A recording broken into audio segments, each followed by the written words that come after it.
السلام عليكم الشيرات، كي راكم دايرين؟ ان شاء الله نلقاكم غايه. اليوم جبت لكم وصفه تاع المبسس، اول متقبه كيما يقولوا لها متقبه. ان شاء الله تجربوها وتنال اعجابكم. هاي لا خفيفه ان شاء الله، خفيفه ظريفه، ديروها لضيافكم ما تحشمش. ان شاء الله تجربوها. وهيا لا كما قلت لكم وتجي معسله حتى للقلب. ان شاء الله تجربوها وتنال اعجابكم. ومرحبا بكم معايا في مطبخ ام يحيى. نبدو على بركة الله. هنايا عندي سميد الموين، هو المتوسط. راني دايره هنايا عبر تاع كيلو. وهنايا عندي دهان مارغرين اللي هي عندي هنايا 250 غرام من السرطل. وهنايا عندي الملح هنا خفيفه ظريف هكا، ساهل ماهل. تبعي الطريقه اختي وديريها تنجح لك ان شاء الله. انا ما نديرش فيها هنايا لافاني، ما نبغيش الكود تاعها في مبسس. هنايا قلت لكم عندي السرطل تاع دهان اللي هي مارغرين.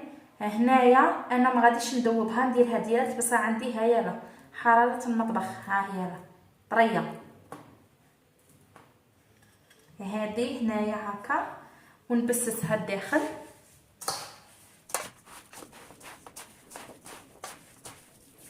شوفوا الشيرات هنايا كي تدخلي الدهان بدات تحبكي فيه كي من هكا. اللي بغات تذوب الدهان تذوبه، بصح ما ديريش الداخل حامي. هيا لا الطريقه هذه تاع التبساس تاعها، هذه هي هكا كما عجينه المقراض.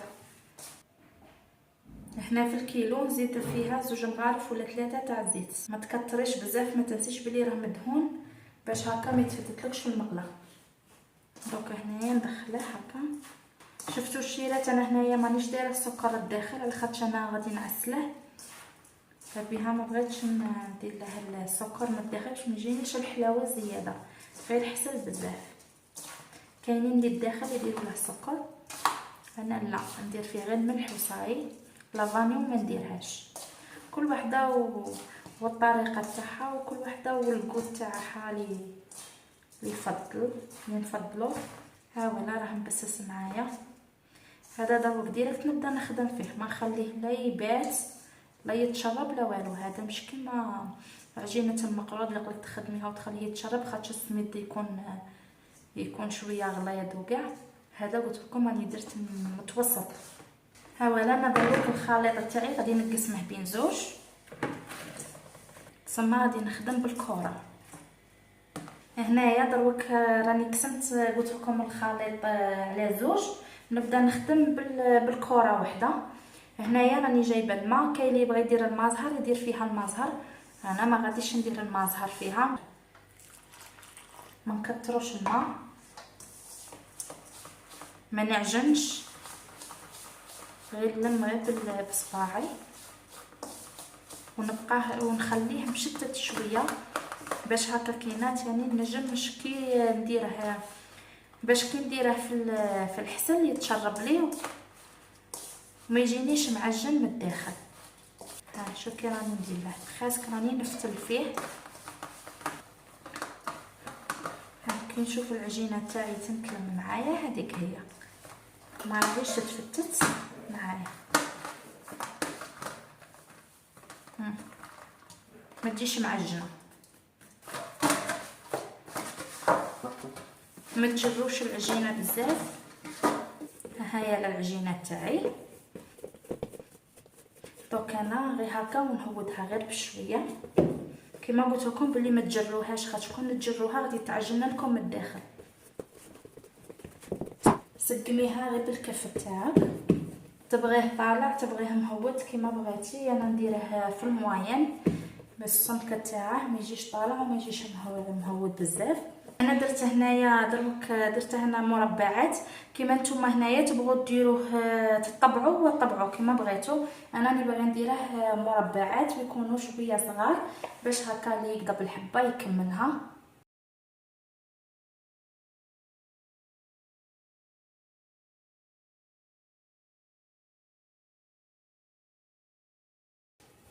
ها هي الحبه تاعي نعاود نعدلها هكا. ها هو المربع تاعي اللي درته. قلت لك نتيا تتحكمي في القياس تاعك اللي باغي ديريه. دروك كي نبدا نخدم ندير الزيت تاعي يحمى باش نبدا نقلي فيه ديريكت.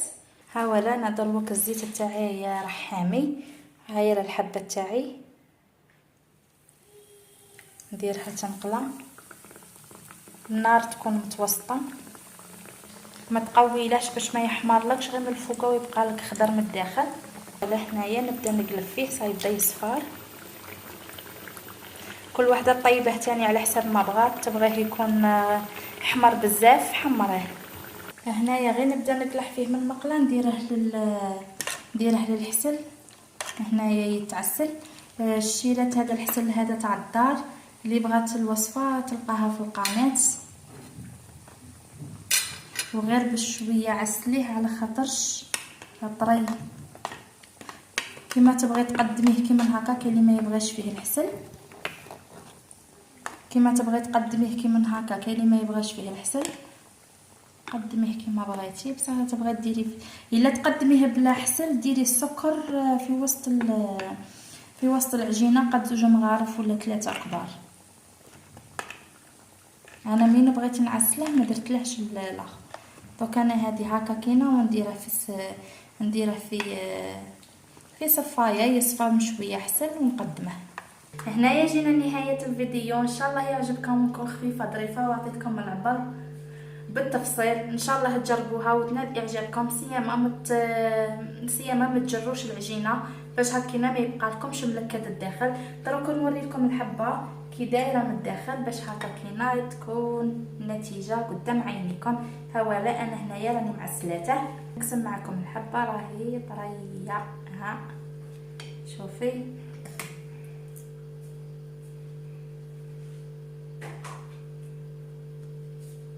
ها ولا يجي معسل.